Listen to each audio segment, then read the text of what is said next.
Pemirsa, sebagai kota metropolitan, Jakarta menyimpan potensi tenggelam.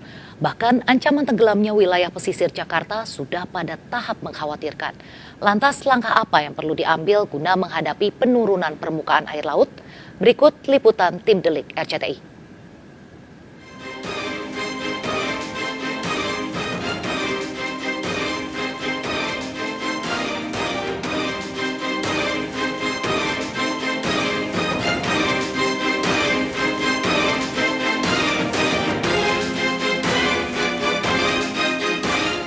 Pemirsa, di balik hingar-bingar dan kesibukan dari Jakarta, terselip potensi bahwa ibu kota negara ini akan tenggelam. Bahkan pesisir Jakarta diduga sudah masuk dalam tahap mengkhawatirkan. Lantas, langkah apa yang akan diambil terkait dengan penurunan muka tanah dan naiknya air laut? Bersama saya Nomi Tobing dan Suryali Santoso, berikut liputannya.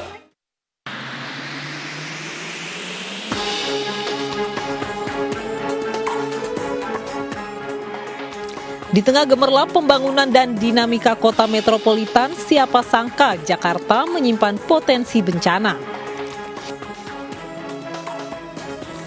Ancaman Jakarta tenggelam pun seolah kian nyata. Hal ini terlihat dari penurunan permukaan tanah di sejumlah wilayah Jakarta yang telah berlangsung bertahun-tahun. Selain dipicu oleh maraknya penggunaan air tanah, penurunan permukaan tanah juga sebagai dampak dari pembangunan infrastruktur yang kian masif. Wilayah DKI Jakarta, lebih dari 40%-nya dari pusat sampai dengan ke arah utara, tanahnya merupakan tanah aluvial. Artinya tanah yang secara teknis akan mengalami pemadatan secara alami, ya, karena tanahnya bukan tanah padat. Maka tanpa ada beban pun sebenarnya terjadi penurunan muka tanah, tetapi secara perlahan. Itu faktor alaminya, ya. Kemudian yang kedua, yang diakibatkan oleh belum tercukupinya kebutuhan air tanah, ya, sehingga warga melakukan pemompaan air tanah secara besar-besaran. Ini juga berakibat terjadinya percepatan penurunan muka tanah. Nah, ketiga yang tidak kalah penting yaitu apa? Beban yang ada di atasnya, mulai dari gedung, infrastruktur jalan, dan juga beban dari kendaraan-kendaraan berat, terutama di daerah industri dan daerah kawasan pesisir utara. Nah, ini yang menyebabkan juga tadi tanahnya akan semakin cepat turunnya.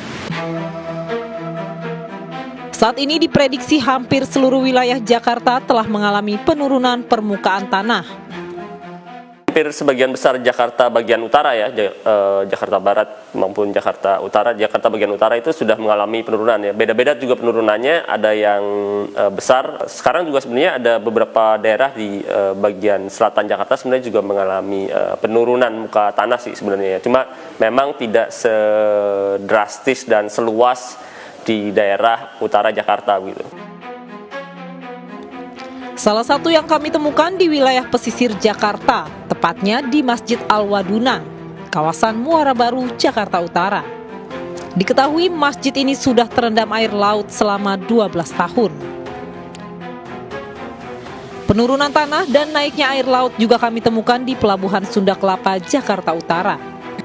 Tampak jelas posisi daratan di daerah ini sudah jauh lebih rendah dari permukaan air laut. Warga mengaku kondisi seperti ini sudah berlangsung sejak bertahun-tahun lamanya.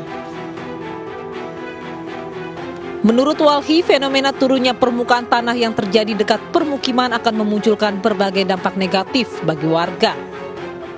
Tadi ada dua faktor, kenaikan muka air laut dan juga penurunan muka tanah. Itu yang terjadi, dan kalau kita lihat dampaknya kepada masyarakat, misalnya di Jakarta kita lihat gimana sih kerugian harus ditanggung oleh masyarakat setempat. Tahu juga ada fasilitas umum yang sebenarnya juga terganggu, seperti ada salah satu Masjid Al-Aduna ya, yang sekarang ya sudah tidak bisa beroperasi lagi gitu. Tim Delik juga menemui warga yang hidup di wilayah pesisir laut. Dengan kondisi air laut yang tinggi dan hanya dibatasi oleh tanggul akibat penurunan tanah yang sudah sering kali terjadi. Memang sih kelihatan nyata ya, jelas gitu kan ya, penurunan tanah gitu kan. Tapi ya biasa aja sih. Sudah tiga kali. Setiap kali air laut pasang, maka warga pun harus selalu menghadapi banjir rob. Menurutnya di beberapa lokasi bahkan air laut naik cukup tinggi dan mengganggu aktivitas warga. Pasti gitu. Tapi nanti ada saat-saatnya memang puncak air laut pasang gitu kan ya. Tapi saya juga nggak terlalu perhatiin gitu. Itu biasanya kalau udah kayak gitu tuh banjirnya memang agak parah ya. Tapi tetap di sini karena ada tanggul tuh warga tuh nggak terlalu terdampak. Paling yang kelihatan itu di pelelangan ikan di Muara Baru. Nah, itu biasanya di jalanannya itu tingginya itu bisa selutut orang dewasa kayak gitu. Air laut yang pasang biasanya akan masuk merembes ke dalam rumah akibat adanya retakan pada tanggul. Paling hanya rembes aja sih, gitu. Tapi juga nggak semua rumah. Paling hanya yang memang berbatasan langsung sama tanggul aja, gitu. Kalau udah kesananya sih udah enggak. Biasanya sih di pagi. Nah kebetulan ini nih. Itu tuh dari situ biasanya, terus dari tangga yang di situ juga airnya mungkin ada retakan atau apa gitu ya dari tanggul karena kan udah 8 tahun 7 tahunan gitu. Airnya ngalir gitu. Dampak dari menurunnya permukaan tanah dan naiknya air laut juga dialami warga Blok Empang, Pluit, Jakarta Utara. Saat kami sambangi terlihat banyak genangan air akibat banjirop di wilayah ini. Kampung Blok Empang berada tepat di samping Muara Angke yang dekat dengan bibir pantai Laut Pesisir Jakarta. Kepada kami, seorang warga, Lia Francisca, menuturkan wilayah ini sudah seringkali mengalami penurunan tanah dan banjirop. Daratannya yang makin turun. Karena udah diuruk tetap aja banjir. Makin tinggi banjirnya makin tinggi. Kalau diuruk.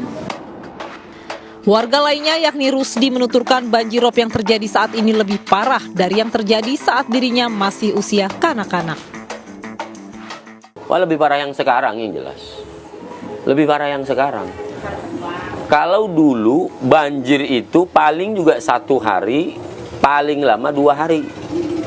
Kita di masyarakat nelayan Muara Angke sini, khususnya di kampung nelayan RW 022 ini, kalau pasang kayaknya bosan seminggu bisa 2 kali dan itu pun bisa sampai 1 minggu pasangnya.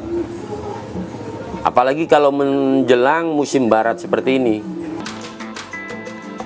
Pria 4 anak ini mengungkapkan banjirop yang sering terjadi sangat berdampak pada kesehatan dan perekonomian warga. Kendaraan, karat. Kedua, kesehatan pastinya. Iya kan? Kesehatan buat anak-anak kecil, baik orang dewasa, itu pastinya kesehatan akan apa? Artinya dengan adanya banjir, banyak penyakit.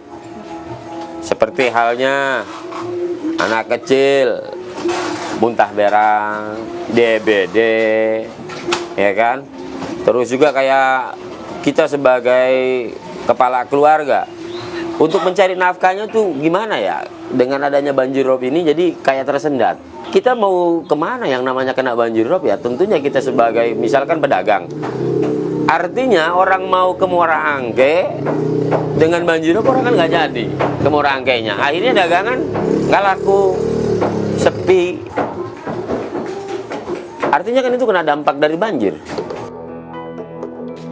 Dirinya berharap pemerintah daerah bisa lebih memperhatikan nasib warga dan segera membangun tanggul guna meminimalisir dampak banjirop. Kita sebagai masyarakat berharap sekali perhatian dari pemerintah lah, supaya paling tidak bisa menanggulangi banjir ini. Seperti itu. Entah itu mau ditambak, entah itu mau bagaimana, itu urusan pemerintah lah.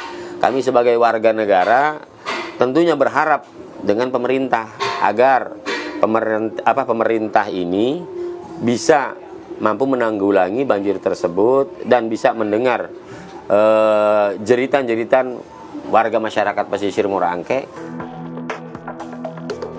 Penurunan muka tanah juga tak lepas dari metode pembangunan tata ruang kota yang tidak mengindahkan lingkungan. Bagaimana gedung-gedung dibangun secara masif dengan mengeksploitasi air tanah.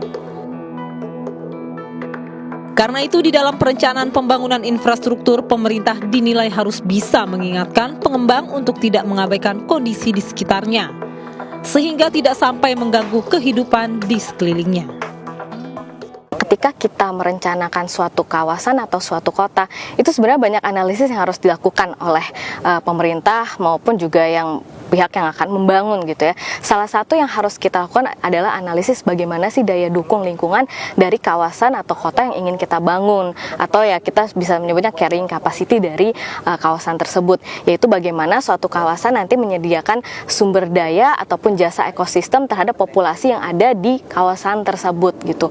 Nah, ini yang sering diabaikan ketika kita ingin melakukan pembangunan, contohnya di Jakarta Utara ini. Jadi banyak sekali tadi bangunan-bangunan, apalagi bangunan-bangunan tinggi itu dibangun ya sebenarnya itu akan mengurangi wilayah resapan air juga, dan juga akan mengurangi wilayah RTH juga. Dampak buruk dari penurunan tanah dan naiknya air laut pada akhirnya justru membuat rakyat kecil menjadi korban. Lalu sejauh mana tata kota dan pembangunan infrastruktur berdampak pada penurunan permukaan tanah di Jakarta?